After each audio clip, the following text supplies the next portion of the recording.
Hello, welcome back to my channel. My name is Yejia and I do free crochet tutorials over here. We occasionally talk about K-pop and sometimes styling, but if you would like to join, you can follow me on any of my socials listed here, maybe here. Don't forget to like, comment, and subscribe. Also, today's video is sponsored by my Patreon. If you would like to join, I will leave the link down in the description below. Buy me a cup of coffee and keep me crocheting so I can keep pumping out these free crochet tutorials for you. But shout out to Bear. Thank you so much for being a patron. Today, I'm gonna show you how I created this modified version of my off-the-shoulder bow shirt. I know that many of you were like, functionally, this off-the-shoulder shirt doesn't make a lot of sense for everyday wear because it can be a little finicky to readjust it constantly, and so I figured I would make a more wearable version of the bow top in this mock neck tank style. So if you want to learn how, keep on watching.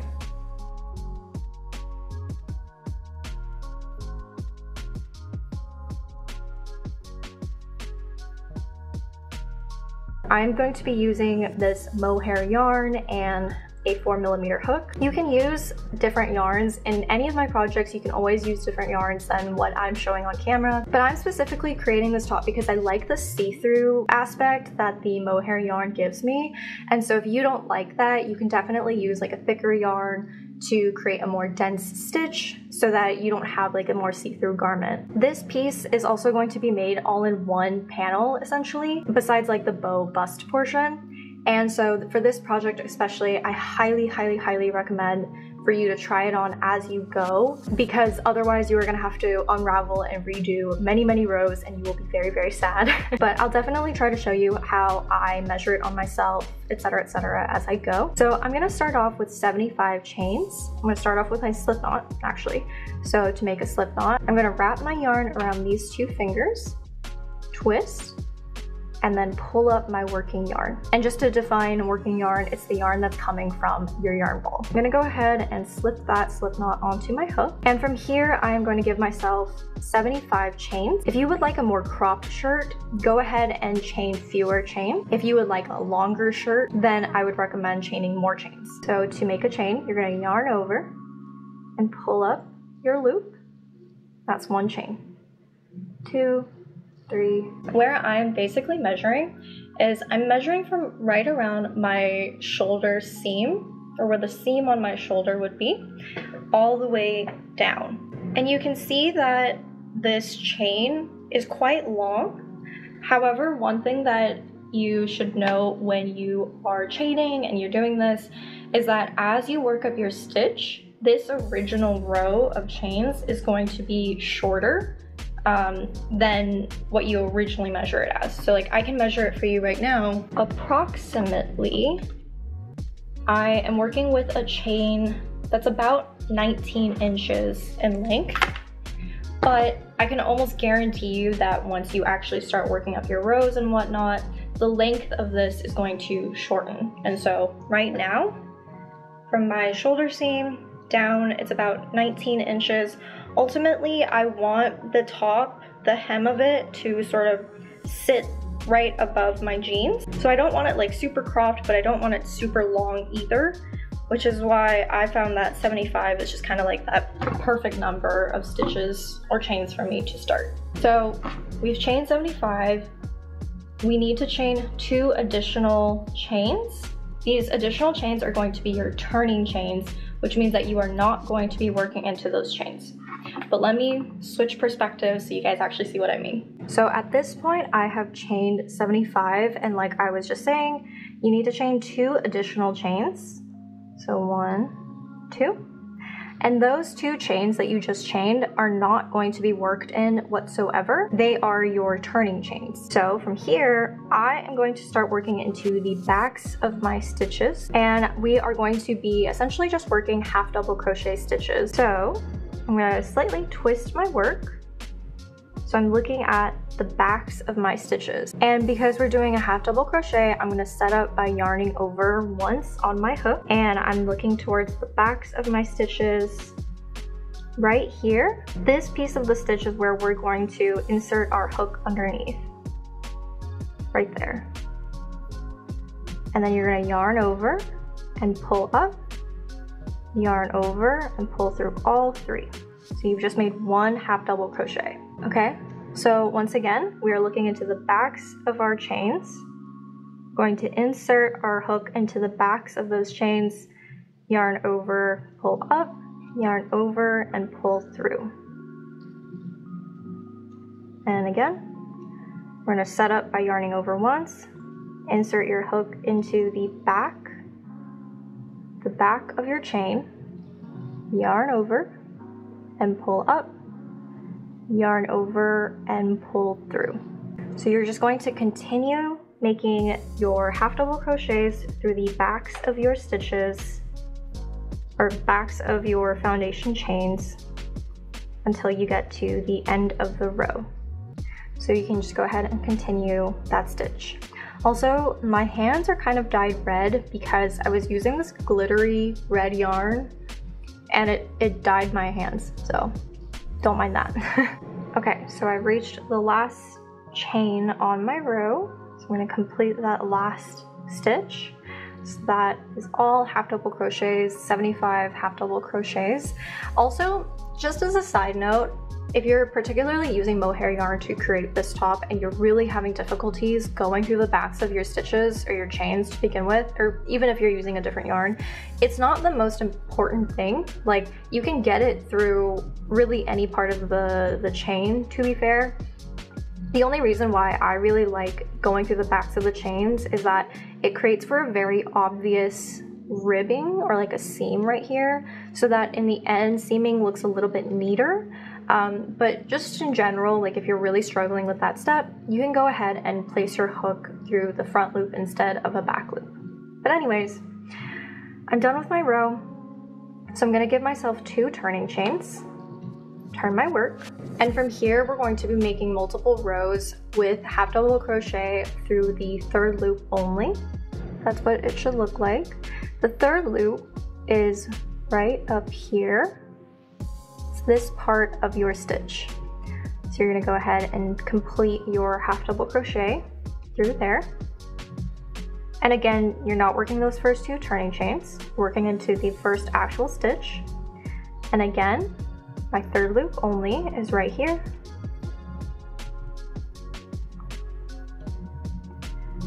And the 3rd loop only is right here. So I'm going to continue creating rows of half double crochet through the 3rd loop only until this panel is wide enough to cover my shoulder. So again, we are just going to be working half double crochets through the 3rd loop only with 2 turning chains between rows until you create a panel that is wide enough to cover your shoulders or to your desired width, really. So I'm going to continue working my rows, and this is what it's starting to look like. Okay, so I finished the like shoulder width of it. Let me show you what I did. I did 12 total rows of my half double crochet through the 3rd loop only, and I always hold it up to my body. I try to ensure that it's going to meet me at the end of my shoulder towards the middle of my neck, because from here we are going to start shaping that mock neck up on our neck, right? Okay, so this is what the length of it is looking like so far. The sweater is a bit long, but if you see it, it's gonna hit right around the edge of my jeans right here. In terms of measurements, we're looking at about 17 inches in length, and in width we are looking at 3 3/4 inches. And now we're going to start shaping our little mock neck here, and I'll show you how to do that. So like I said, I have worked 12 rows of my half double crochet through the 3rd loop only. And from here, I am actually going to start doing basically foundation half double crochet stitches to build up the mock neck portion of the mock neck design. And for myself, I am going to add 7 stitches. You can increase or decrease this number. Like if you don't want that mock neck at all, you just want like a straight across seam, you don't even have to do any increases. But if you want more like a full-on turtleneck go ahead and add more stitches, and I'll show you how I do that. Let me zoom in. So we're going to start off by yarning over, just like we've been doing.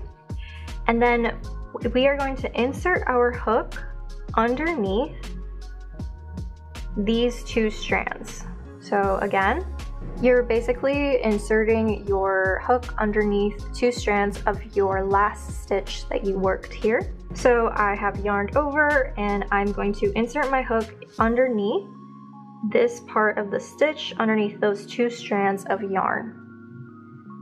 And from here, you're going to yarn over and pull up, yarn over once more, pull up a loop, yarn over again, and pull through all three. So you've just increased by one stitch. You've made one additional stitch. So like if you started off with 75 stitches, you should now have 76. I'm going to be making 7 total stitches. And the way that you do the second one is that you set up your yarn over and then insert your hook underneath this part of your stitch. And again, when we are creating these increases, it's always wise to go underneath 2 strands of yarn. And then you're gonna yarn over and pull up, yarn over, pull up a loop, yarn over and pull through all 3. So that loop that you made is where you're going to insert your hook for your next stitch. And I believe this is my last one. 1, 2, 3, 4, 5, 6, 7. Yep, because this was my last stitch. If you don't really know how to read your stitches yet, what I would recommend before you even start chaining up new stitches is to mark out where that last stitch is, just so you know how many you are creating. And then from here, we are going to give ourselves 2 turning chains. Turn your work. And then again, we're not working those turning chains, but we're going into the first actual stitch through the third loop only. And you are just going to continue working your rows just like you've been for this section. All we've done is created an increased portion for the mock neck. So I'm going to continue making rows for my mock neck portion, and I'll see you to show you how I measured on myself, considerations. I have completed the mock neck portion of the top. This is what it's looking like. As you can see, I did 15 rows of the mock neck portion.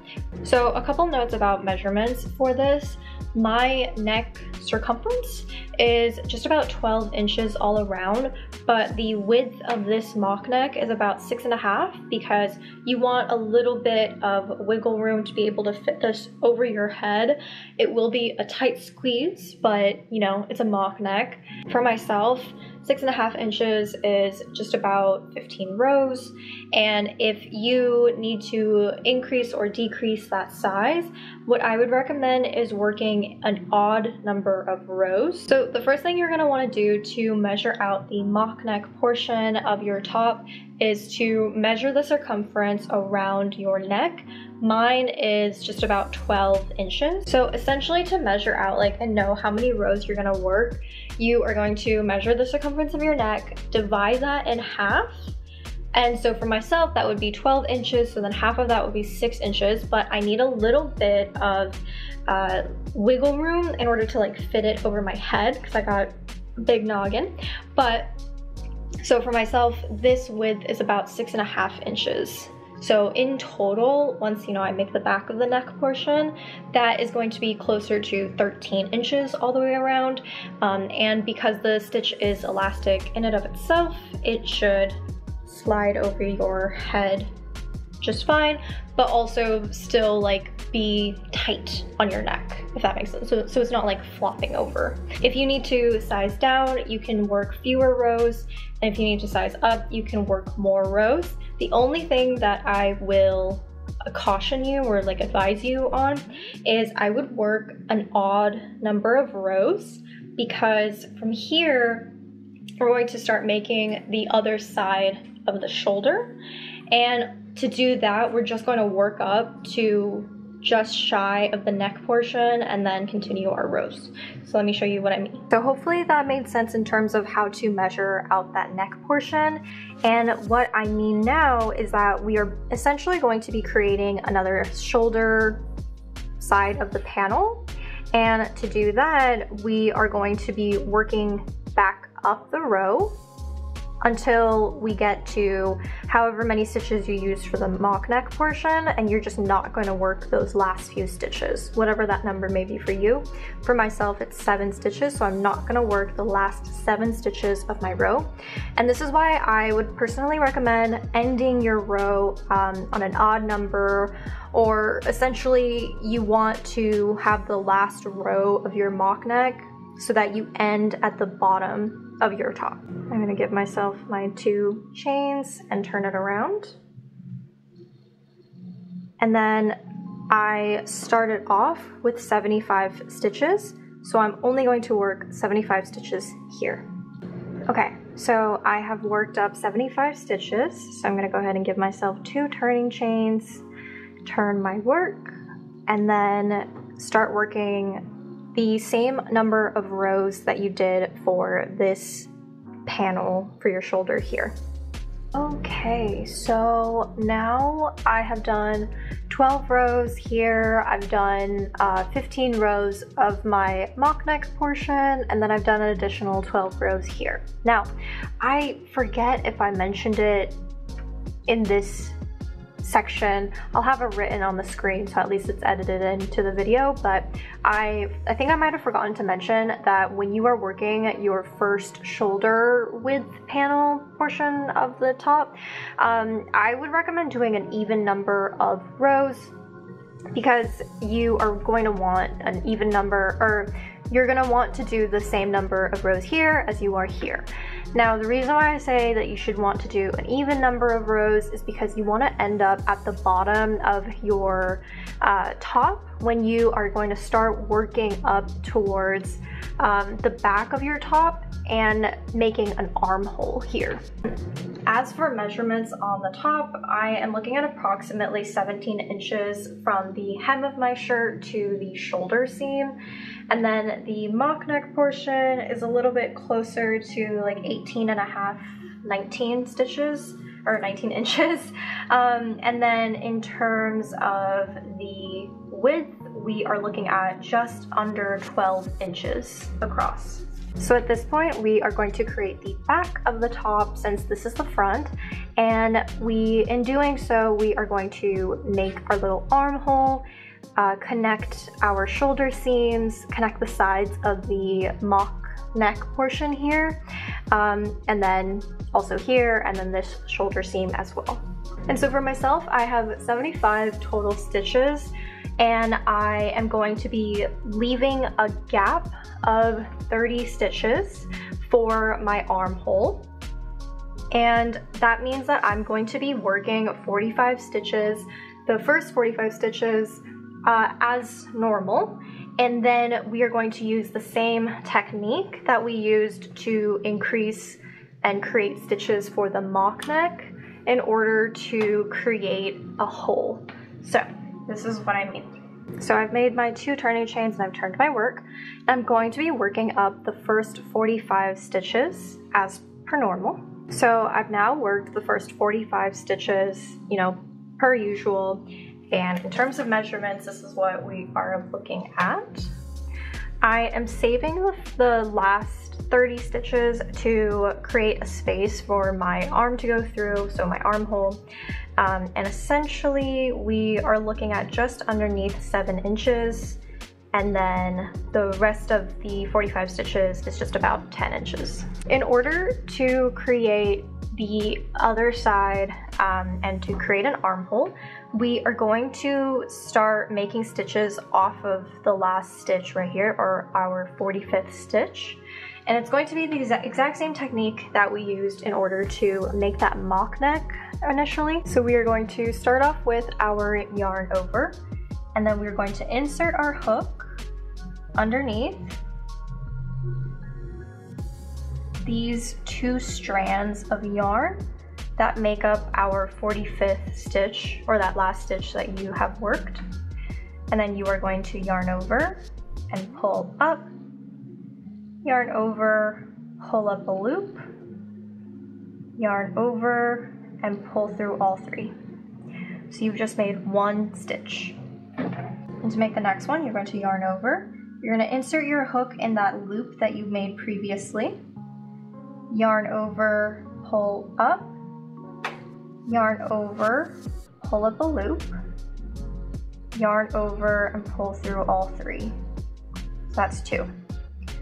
Again, yarning over. We're going to insert our hook into that loop that we previously made, yarning over and pulling up, yarning over and pulling up a loop, yarning over and finishing off that stitch. So you're going to continue creating your stitches in this manner until you have the number of stitches for this portion right here. So for myself, that would be 30. So I'm gonna create 30 stitches and I am ready to start seaming it to the shoulder panel. Now, if this part is like way too confusing for you, you can't figure it out, no worries. You can just continue making the panel. You don't have to seam as you go. I understand that like if you're a beginner, this can be a little bit more difficult. It can be really frustrating and tricky. If this is the part that's like really giving you some grief, it's totally okay to just like create the back panel, and then afterwards you can go in with like a needle and thread, or you could even use like slip stitch seam or like single crochet seam and then seam the shoulder and the neck portion here. But I'm gonna join as I go. So if you do not want to do that, just make sure to follow the directions in general for how to like make the panel. You don't have to follow the directions for how to seam it as you go, but this is how I'm going to seam as I go.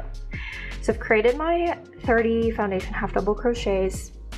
I have not made any turning chains yet because the turning chains that I'm going to create are actually the slip stitch seams that I'm going to create on the shoulder seam. So I'm going to go ahead and kind of put it underneath like the top right here.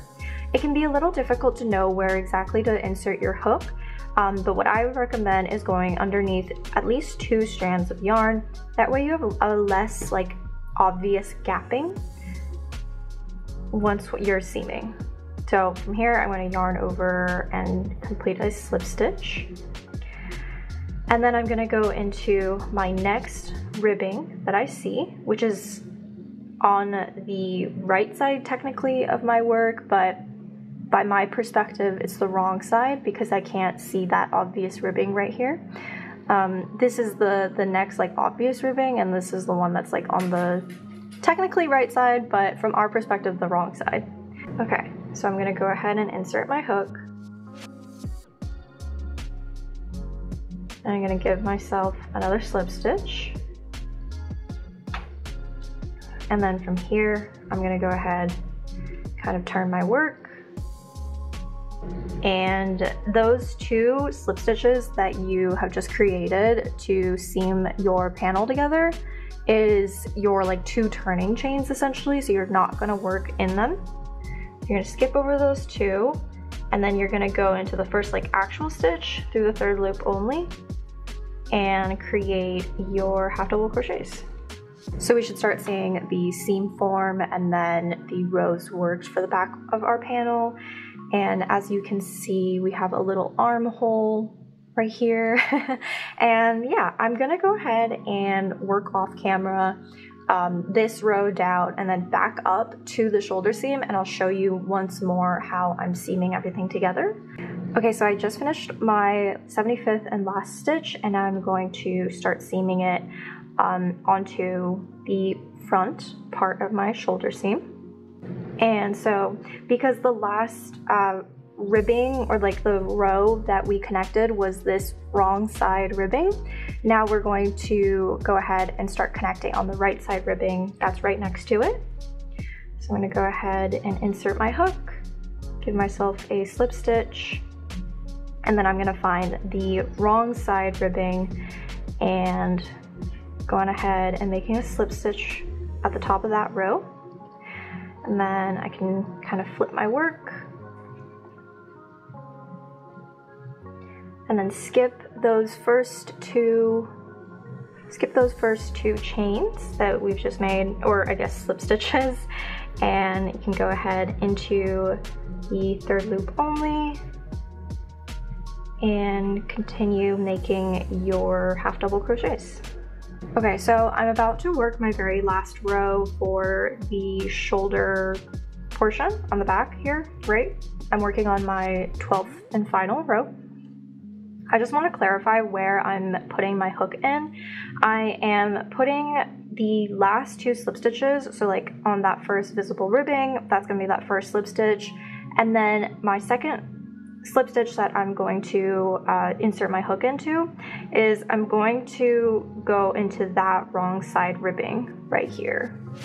So as you can see, I have a slip stitch that's kind of coming out from that row. I just want to clarify where I'm putting that stitch.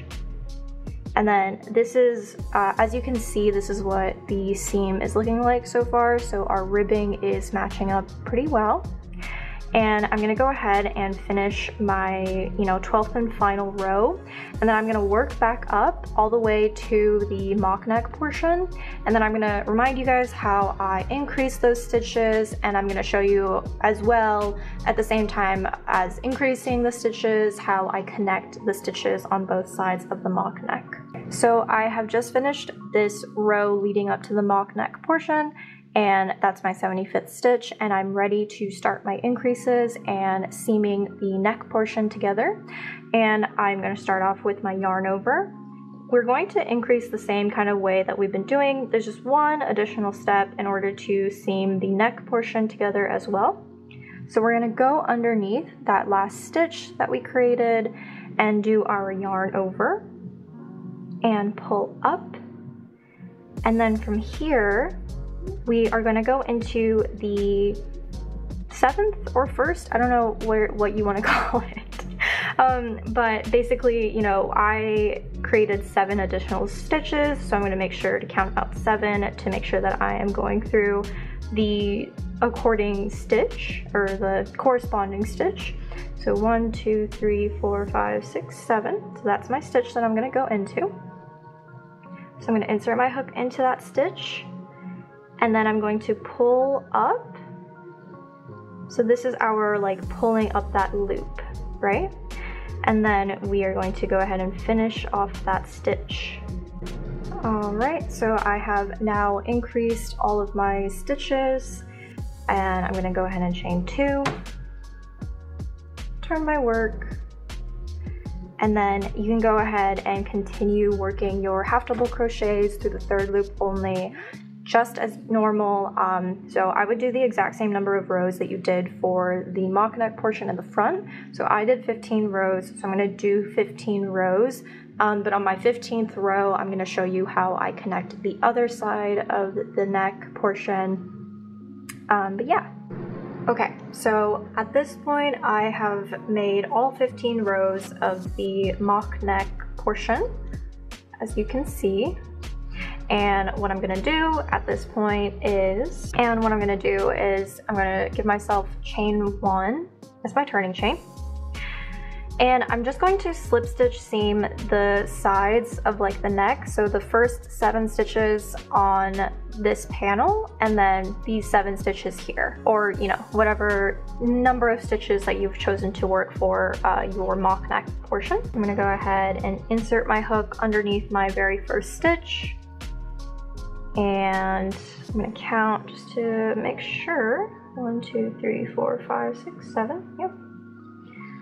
Okay. So I'm going to go ahead and put my hook underneath those 2. And I'm just going to slip stitch this all together. So all 7 stitches have now been seamed together using a slip stitch seam. And at this point, I would highly recommend that you try this on, because my biggest concern at this point in terms of measurements would be whether or not I can fit my head through this hole. Now, I know that I can because I've tried it on, and I've previously made this shirt in pink with the same measurements, but at this point I would really highly recommend that you are trying this on and making sure that it's gonna fit. And if it's not fitting over your head at this point, I would add several more rows in order to give you clearance to like actually put your head in there. If it's a bit tight, you do kind of want it to be a little bit of a squeeze, kind of like, you know, with a turtleneck. Like if you've ever worn a turtleneck before, you do kind of have to like shove your head through the like neck hole, because you don't want to be like, you don't want it to be like so loose that it's like flapping all about, but you want it to be big enough that you can actually fit your head in. Okay, so if we look at the right side of our work, aka like the outside of the top, we are gonna see this first ribbing here. So from our perspective, it looks like it's like the wrong side of the ribbing, if that makes sense. And you are going to insert your hook underneath the top stitch of that row. Give yourself one turning chain, and then from here you can go ahead and continue the half double crochet through the third loop only stitches. Okay. So we are just going to continue the same seaming process that we did for this shoulder seam, or like this, yeah, shoulder seam. And we are going to continue that on this side. And again, if this is like really confusing to you, just make the back panel and then sew it all together at the very end. So I'm about to start working on my 12th and final row, but with my 12th and final row, I am going to seam the side here from the front panel together as I make the row. So essentially I have done my 2 turning chains, you know, kind of turned my work, and I am now going to kind of bring up this front panel, and I connected on this side 45 stitches, and so for this side I am also equivalently going to connect using 45 stitches. Again, this number might be a little different just depending on what measurements you used for yourself, but that is what I'm going to use. So I'm going to go ahead and start off my yarn over. I'm going to set up that yarn over. And I have this end here, right, from the very beginning, and I'm going to crochet that in as I go because that's just one of my personal favorite methods. And I'm going to go ahead and insert my hook underneath the stitch, just proper, just the whole stitch, like so. I'm going to kind of hold my end there so that I'm crocheting that in. And then on the back panel, I'm going to go through the third loop. And then I'm going to yarn over and bring that yarn over up and then finish off my stitch. So again, I'm going to go into my second stitch. I'm going to go into the second third loop only, yarning over, pulling that up, crocheting around that end, yarning over and pulling through. And just like so, you are going to continue repeating this pattern until you have connected the amount of stitches that you connected on this other side as well. So for myself, that will be 45 stitches. So I'm going to go ahead and attach 45 stitches, and then I'll see you for the latter 30 stitches. At this point, I have now seamed both sides together, 45 stitches, and now I am going to work the last 30 stitches that I've got just on this back panel here. So I'm going to go ahead and start that off to show you guys what I mean. But I'm just going to go ahead and not connect it to leave space for my armhole. But I'm going to go ahead and continue just working my last 30 stitches as per usual. Okay, so I've just gone ahead and completed my 30th and final stitch. So I'm going to go into that shoulder seam area and make myself a little slip stitch, pull out my yarn, and then go ahead and snip it. And then you just have this one end to weave in, but basically that's your top. So I can't zoom out any more than this, but this is basically what your top should be looking like. That is the basis of the mock neck done. And honestly, if you wanted just the mock neck, you could stop here, but I am going to create the bust portion on top So let me show you how to do that. So to create the bust portion, if you have seen the off the shoulder top, if you have seen the bow bag, if you've seen the original hair bow accessory that I have made, you are plenty familiar with the sort of setup behind this panel. But essentially what you are going to create is that you are going to have a section of, I actually think that in all the other bow projects I've done, it was sections of yarn over slip stitches and then slip stitches and then yarn over slip stitches, and you could totally do that. But for myself, this mohair yarn is so fine and delicate that I actually just ended up using half double crochet stitches proper, and it worked out just fine. I know that several of you have been struggling with how to do yarn over slip stitches, and so I decided to make this top all half double crochet with like a little bit of slip stitches. But essentially what I'm trying to say is that this panel is going to be a section of half double crochets, and then it's going to be a section in the middle of slip stitches, and then it's going to be another section of half double crochets. And how these measurements are going to play out, like how many stitches per section you're going to need, is going to be different depending on your bust measurement. For myself, I am going to be doing 50 half double crochet stitches, then 7 slip stitches, and then 50 half double crochet stitches. We are going to start off with a chain of 3, so 1, 2, 3. And then you're going to set up your yarn with a yarn over, and you're going to insert your hook into the very first chain that you've created. When I insert my hook for a foundation half double crochet, I make sure to go through the front and the back loop, just like so. And then you're going to yarn over and pull up, yarn over and make a loop, yarn over and finish the stitch. You're going to insert your hook into the loop that you've made previously, yarn over and pull up, yarn over, make your loop, yarn over and finish the stitch. So I'm going to continue doing this until I have 50 foundation half double crochets.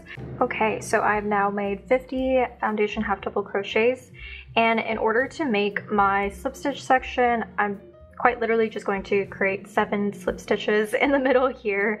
So 1, 2, 3, 4, 5, 6, 7.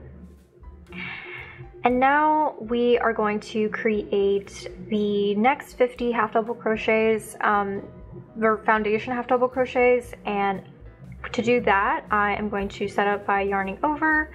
I'm going to go through the back of the last slip stitch that I created, or chain I suppose, and then I'm going to yarn over and pull up, yarn over, pull up a loop, yarn over and finish the stitch.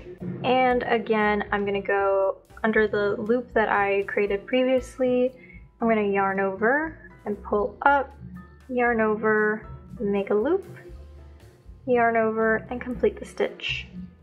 So that's how I create the middle like slip stitch section, and I'm going to continue creating the last 50 foundation half double crochet stitches. So like I kind of struggle to explain to you guys how I measure things before I start chaining and working up these stitches and the rows, is because this chain alone right now is measuring out to be about 33 inches. But as you work your rows upwards, this length is going to shorten, and because of that, like I do a lot of trial and error when it comes to figuring out how many stitches is going to be necessary, and I always try it on for size as I go, which is why I tell you to do that, and all of my patterns and tutorials are always made to measure. Now I will say we are going to be basically like attaching this bow portion onto the top. Got it right here. We are going to be, you know, like sewing it on. So if you can have like a little bit of wiggle room, whether it be just a tad too tight or just a tad too big. It's not as imperative to get like the correct fit, like with the off the shoulder silhouette, for instance. But yeah, I just want to do a little check-in, show you guys where approximately I am measuring things. So like if you see, the sunlight is killer.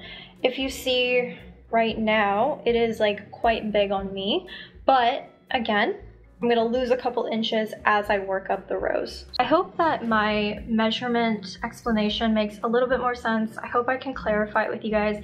I totally understand that it makes a lot of sense why you may want my body measurements for reference, and because we're making clothes, it seems obvious. Like I totally understand why you'd want that.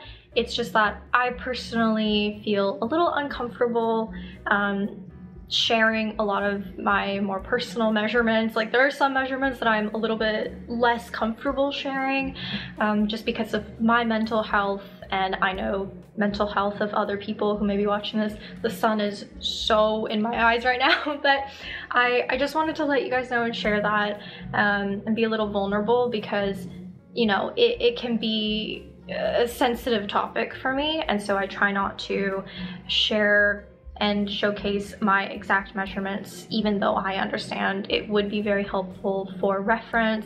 But I hope you guys can understand that is a mental health boundary that I have to make. But I hope that like me sort of walking you through the step of generally what I'm doing and explaining how, you know, these panels are going to measure differently, how the elasticity is going to be different, and like, to be very honest too, when you're crocheting, everybody has a different tension, and so your measurements, your stitches, the number of rows that you're gonna do and make, they're probably gonna vary no matter what from mine, in order to like get the best fit for you.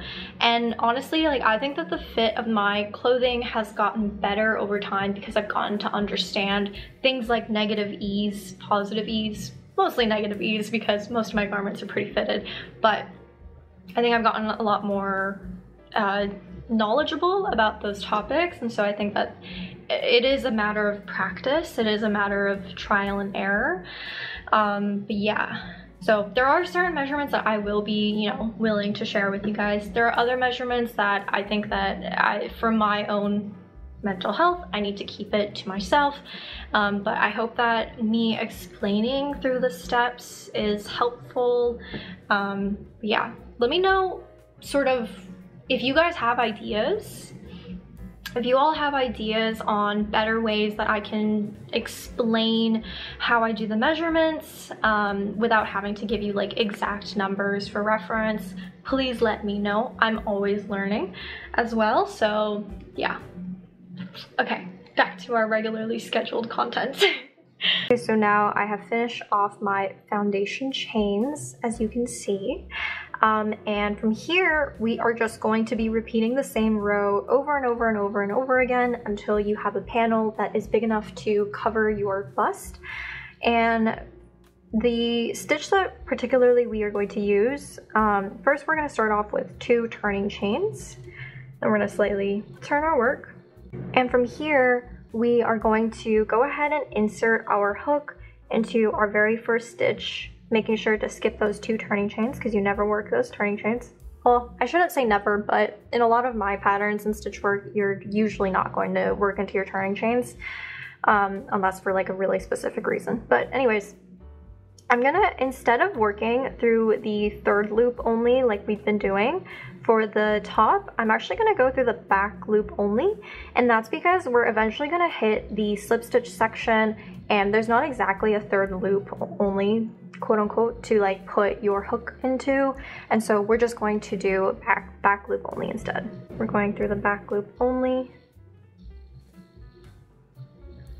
and completing half double crochet stitches.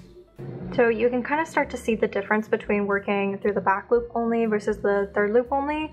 With the 3rd loop only, you're kind of shoving the braiding or the ribbing to the other side, whereas with the back loop only method, you are producing the ribbing on the same side that you're like working on it. Okay, so I have finished the first 50 stitches here using half double crochet, and now I'm going to go into my first slip stitch, or I suppose chain, and I'm gonna go into the back of our chain and create a slip stitch. Back of our chain, create a slip stitch. Now, if you are really struggling with slip stitch tension, I know that it can be really difficult if you are a beginner, even an intermediate. What I would recommend is that I would recommend putting your finger, like stopping it on the yarn, or like the loop that's already on your hook, inserting your hook into the stitch, and here in this case we are going through the backs of our loops, yarning over, pull up, and make sure to like pull up first. Pull up and then through. That helps you and like enables you to keep a much more even tension throughout your slip stitch work. And another tip at this point as well would be that if you are a beginner, or if you're struggling to count your stitches, even if you're not a beginner and you're just kind of struggling to count your stitches, totally valid. I would use a stitch marker. So I have a couple stitch markers on hand. So I would mark out, you know, whatever method makes more sense to you. So if what makes more sense to you is to mark out the first stitch or the last stitch of the half double crochet section, or if it's to mark out the first or last stitch of your slip stitch section, you know, either method, whatever works, right? And also, I will say that personally, I really like using bobby pins as stitch markers, especially when we're working with thinner, finer yarns. And also too, I don't know if it's just me, but I personally find it really like clunky to be like in the middle of crocheting and then I have to like get out my stitch marker, I have to put it in, I have to close it, and then every time I'm gonna go on that stitch, I have to unlock it, and then it's a process, right? Whereas I would argue that with a bobby pin, you can just slip and slide. I'm sure there's other stitch markers that have that capability. I don't know, I haven't really looked into it, but I just have these stitch markers that I got for free, like in my crochet kits. And so if you're like me, you're probably used to seeing these kinds of stitch markers, and they can get a little annoying and finicky after a while. So if you are finding that to be the case as well, I really do highly recommend using bobby pins instead, because you can just slip it on and slip it off, and you don't have to worry about, you know, unlocking, locking, the closing and opening the stitch marker, basically. So I'm going to continue creating my rows of half double crochet, slip stitch, half double crochet through the back loop only, and I will be back once I am done with this panel. I've now finished my bow bust panel, and I did 23 rows in total. As for measurements, we are looking at approximately like 29 inches in width. Then in terms of height, we are looking at about 5.5 inches. So at this point, I am going to take a little scrap piece of my yarn, and I'm going to take a little needle. Go ahead and thread your yarn through. And then what we are going to do is we are going to go in the middle of the slip stitch section that we've created, and we are going to insert our needle and skip a few rows, skip a few rows, skip a few rows, all the way till you get to the bottom of your panel.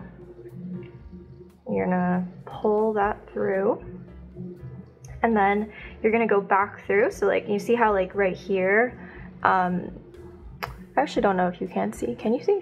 You can kind of see. But you can kind of see that right here the thread went underneath the panel, so we're going to go over, and then we're going to go under, over, and then under.